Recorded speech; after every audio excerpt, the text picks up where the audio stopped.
En 2024, le ministère de l'Enseignement supérieur, de la Recherche scientifique et de l'Innovation était sur plusieurs fronts.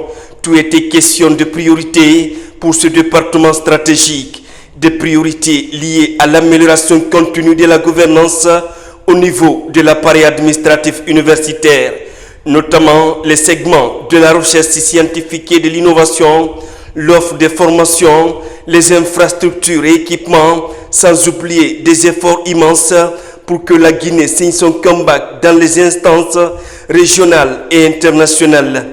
Parmi ces instances, le Conseil africain et malgache pour l'enseignement supérieur CAMES, l'OASCAL, l'agence universitaire de la francophonie.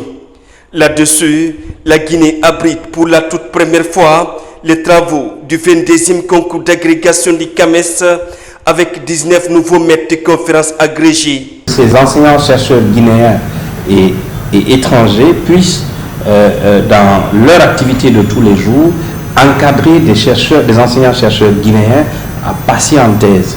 Alpha Boubacar Bari s'inscrit dans l'optique de l'exécution de la feuille de route assignée à son département par le Premier ministre chef du gouvernement. Sur le plan de la recherche scientifique et de l'innovation, on enregistre des avancées remarquables. Tout d'abord, la révision des programmes et textes réglementaires, la rénovation des programmes avec en ligne de mire la co-construction, le décloisonnement des diplômes. Nous avons 8 écoles doctorales en Guinée.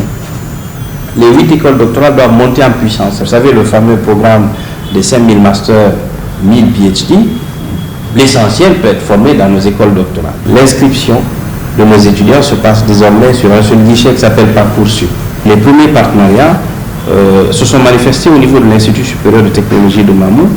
Je pense à l'unité d'assemblage du premier laptop Made in Guinée qui a été fait entre l'IST de Mamou et une entreprise chinoise.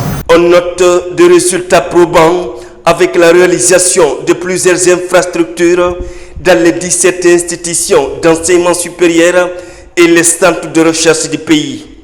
La Cité des sciences et de l'innovation, ancien Sérescore, l'école civilo-militaire en cours de rénovation dans l'enceinte de l'université Gamala Ben Nasser de Conakry, la transformation de l'Institut de formation à distance en une université numérique par le biais de la coopération avec l'agence universitaire de la francophonie. Tous ces jalons posés visent à doter le pays de ressources humaines compétitives capables de contribuer au développement du pays. Avec l'autorité nationale d'assurance qualité, le ministère s'inscrit dans une nouvelle dynamique assurance qualité.